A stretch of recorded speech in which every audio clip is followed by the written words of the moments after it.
तर आता आपलं दुसरं बुरशीनाशक चालू होत आहे. तर दुसरं बुरशीनाशक आहे अलाइट, ज्याच्यामध्ये आपल्याला फोशिटाईल 80% WP फॉर्ममध्ये हा घटक पाहायला मिळतो. तसेच हे बुरशीनाशक सिस्टिमॅटिक व ट्रान्समिलर क्रिया करणारे बुरशीनाशक आहे, जे वनस्पतीच्या आत आणि पानाच्या वर दोन्ही ठिकाणी काम करते आणि रोगाचा प्रसार थांबवतो व नवीन वाढ संरक्षित करते आणि जमिनीतील बुरशीचे नियंत्रण करतो.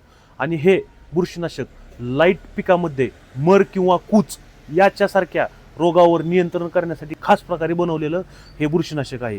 आणि जमिनीतील हानिकारक पायथोम किंवा पॅन्थोरा इत्यादी जी बुरशी आहेत त्या कमी करण्यास हे चांगल्या प्रकारे मदत करतं. आणि सगळ्यात महत्त्वाचं म्हणजे हे बुरशीनाशक मुळकूज आणि खोडकूजसुद्धा रोखते. आणि ह्या बुरशीनाशकाचा वापर तुम्ही ठिबक सिंचनासोबत जर केल्यास तुम्हाला अधिक चांगला परिणाम झालेला तुम्हाला दिसून येतो. जसं की रोपवाटिकामध्ये किंवा फळबागेमध्ये किंवा भाजीपाला पिकासाठी हे अत्यंत उपयुक्त असं बुरशीनाशक आहे. आणि वनस्पतींची रोगप्रतिकारक शक्ती वाढवण्यास सुद्धा हे चांगल्या प्रकारे कार्य करते. त्याच्यामुळे ह्या बुरशीनाशकाचा सुद्धा वापर केल्यानंतर तुम्हाला चांगल्या प्रकारचे रिझल्ट आलेले दिसून येतील.